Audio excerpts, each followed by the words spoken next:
My Dirty Little Secret, Shame, Part 2.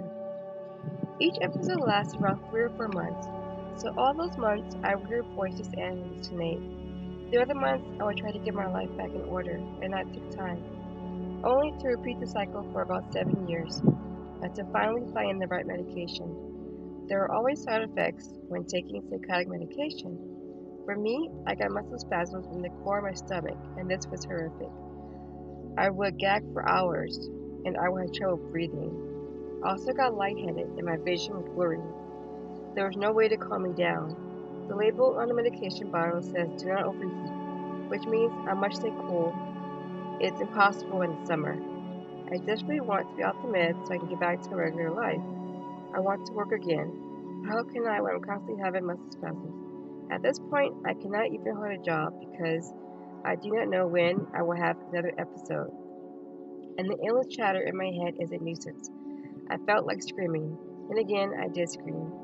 It felt like something was trying to control me, or come into me, or maybe even trying to come out of me. At this point, I don't even know what's going on. I just want to be normal. I want to laugh and not be tormented by something I have no control over.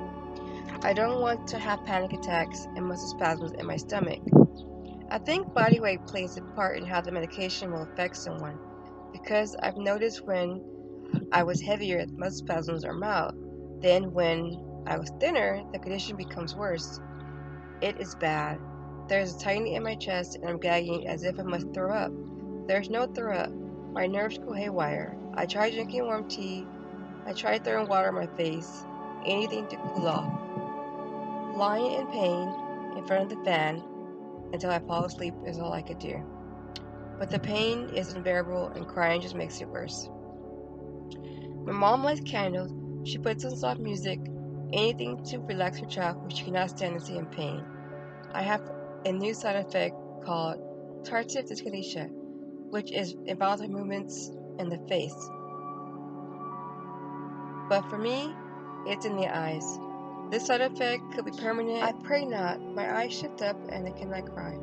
It's kind of horrific to have no concern controlling my eyes. I had to stay home for an entire year because I did not know when and where the involuntary muscle movements would happen. I certainly cannot drive in that condition or work. I pray and I will ask the Father to heal me because all I can think of is hurting myself at this point. Anything to take away the pain of the side effects. I put on Christian music for hope.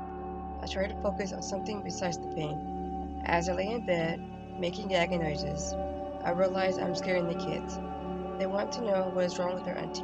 Why is she hurting? All anyone can say is auntie is sick. I'm determined not to be the crazy aunt who lives upstairs locked in her room, so I take my meds faithfully. But that wasn't always the case.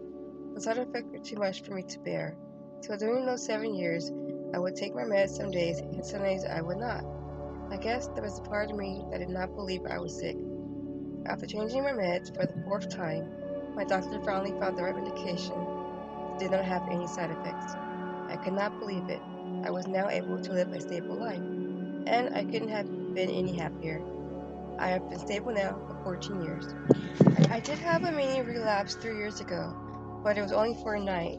But that was scary because there was a part of me that didn't think it would happen again, and it did. So it just lets me know I must manage the stress in my life a little bit better. I'm on such an elevated level of medication, it's a bit staggering, especially when I must tell people the dosage of my meds I do take, but I do need it. I can never skip or miss a day because immediately I've become unstable, in other words, unglued. This is my new normal, always more cautious. My mental health doctor says, be mindful of the warning signs.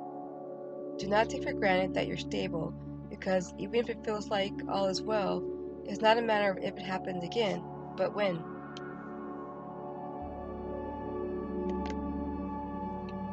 There is so much stigma and shame that comes with having a mental illness. Many people believe what they see in movies or hear by family and friends who may have a loved one with schizoaffective disorder. Each person handles their psychotic episode differently. I think for me, it feeds off my belief system because I am a Christian. That's why I said there's always some spiritual battle that takes place in our lives.